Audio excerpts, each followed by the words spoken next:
I am an unclean woman. I haven't married for more than 20 years. Because I don't wear underwear all day, I am attracted by many dogs. So I randomly chose a muscular man. He said he wanted to play something exciting, so he took me to a car hotel. At first I was a little nervous, but he said this kind of house has a bad soundproofing. I can hear the fart next door. I thought it was really exciting, so I pretended to be drunk when I just got to the door. Because in his arms, when he saw the opportunity, he hugged me and said a few bad words. Before he finished, I fell directly on the bed. Then he touched my lips with his lips. Took me a few seconds. I was about to do something indescribable, but my phone suddenly started to vibrate. I felt like there was nothing to stop me. We ignored our phones and prepared to move forward. At this time, the door rang. We pretended not to see it, but the people outside the door kept knocking. I had no choice, so I put on my pants and went to open the door. The man who knocked on the door was wearing a windbreaker. His eyes were full of blood, and his expression was very gentle. He said in a deep voice, "I know what you want to do. Can you let me join you?" The three of us were happy together. Mom praised me. I'm not clean, but I'm not an ordinary woman. And even if I agree, Shigo wouldn't agree. Suddenly, Shigo's phone rang. As soon as he turned around, the man in black took out a bag and put it directly on Shigo's dog's head and strangled it hard. He couldn't get rid of it at all. I just threw a cup over it.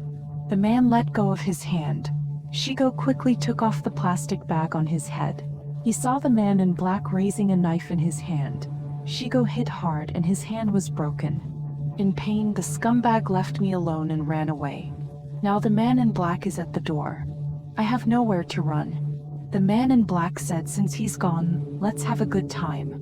I was scared. I picked up my phone and ran to the bathroom.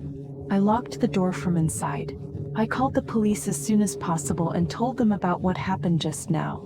Then I told them my specific address. Now all I can do is wait for the police to come. The police will be here soon. They said it was safe outside. Let me go out. Out of fear, I checked the body again and took care of the police. At this time, I suddenly saw the man behind the door. The next second, he ran at me with a knife. The police shot directly. He fell, but he kept smiling. But soon he stood up again. The police decided to shoot him. After cleaning up the scene, the police said they would take me home in person. After getting in the car, I looked back involuntarily. I am an unclean woman. In order to take revenge on my husband, who often goes to the gym, I also found a massage parlor to work. This shop only opens at 10 o'clock every night, so I have been working overtime all the time. In order to gain the love of more customers, my colleagues have used all kinds of tricks. The more attractive they are, the more attractive they are. In order to make more money, I give massages to customers in the shop. After work, I secretly ask them to come to my house to do some of their favorite things. In order not to be discovered by my husband, I will take a shower several times after every service. This day I went to work with my best friend.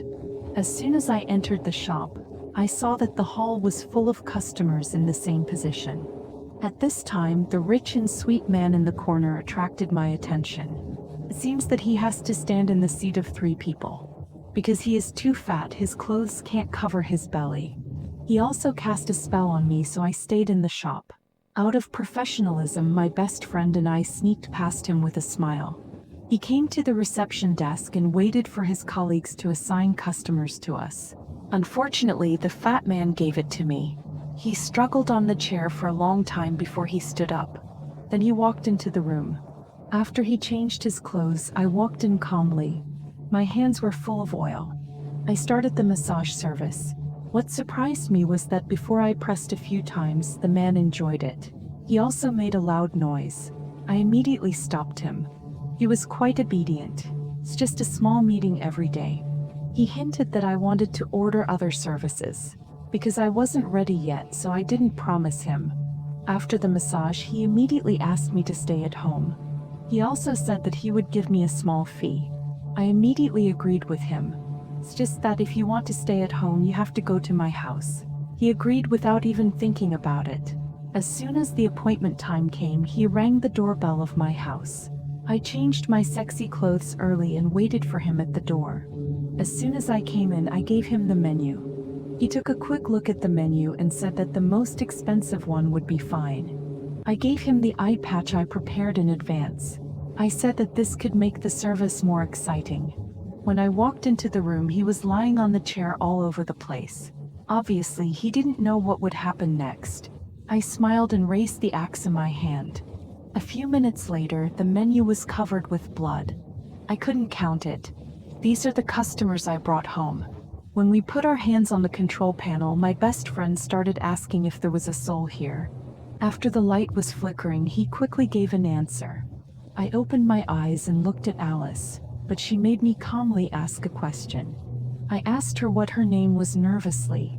Then she used the alphabet to say her name was John. Suddenly, Lisa, who was next to me, screamed like a knight. The fear made her face pale. We didn't have time to react. She grabbed my arm tightly. Then I saw her eyes begin to turn white and make a strange low voice towards me. I screamed and got rid of her hand. But Lisa was like a completely different person. She put her hand on the floor like a claw and then shook her head crazily. Alice and I were scared to death. Seeing her face so twisted and making a horrible laugh, I asked Alice what to do next. I only saw her holding Lisa's hand tightly and began to chant to make John leave her body. I just screamed and said goodbye to John. After a while, I noticed that Lisa was calm again. She opened her eyes in a strange way and then fainted on the floor. At that moment, the candle suddenly went out. The room was back to normal. Alice sprinkled some water on her face. Lisa finally woke up again. But after she woke up, she didn't say anything and went straight to the bathroom. I knocked on the bathroom door repeatedly. I was worried if Lisa was better, but she didn't open the door for half an hour until she appeared in front of me again. I was shocked to find her face covered with bruises, as if she had been beaten. Then she said coldly that she was going to sleep. That was the only thing she said that night. Until the next day, Alice and I rushed to her house. I found her standing in the room looking out the window. I asked her what was going on, but she still replied coldly that she was fine. She didn't turn her face to us. I was a little confused and asked again, "Do you know John?" Suddenly, she turned around and stared at me. Then she showed a strange smile. We haven't reacted to it yet. We only saw her lying on the floor like a four-legged animal. Then she showed her nose like a dog. She said there was a smell of urine in the air. It's time to take a shower. Then she crawled into the bathroom in an unreasonable position. That was the last time I went to Lily's house. The next day, Alice sent me a message. Lily had a high fever, and she had a red rash all over her body. Her tongue turned black. Until a month after the tumbling incident, I never saw Lily's shadow in school again. Until a few weeks later, the situation worsened. That day, the school teacher told us the news of Lily's death. She hanged herself in her own room. After that, everyone attended her memorial service. That day, I accidentally heard people talking about it. They said Lily committed suicide in the way of John. I felt a little cold. I further inquired about John. They said John was a waiter at a school restaurant. He was 30 years old, but he secretly had a crush on Lily. He tried to flirt with her out of the blue, but Lily refused him and said she would report him to the school. 3 days later, John was found hanged in his cellar. I still can't understand this strange incident. Is this really a horror revenge incident about a dead person? Did John's soul let him end his life? Or is Lily in a dilemma? She chose to end her sadness in this way. I can't help but feel terrified.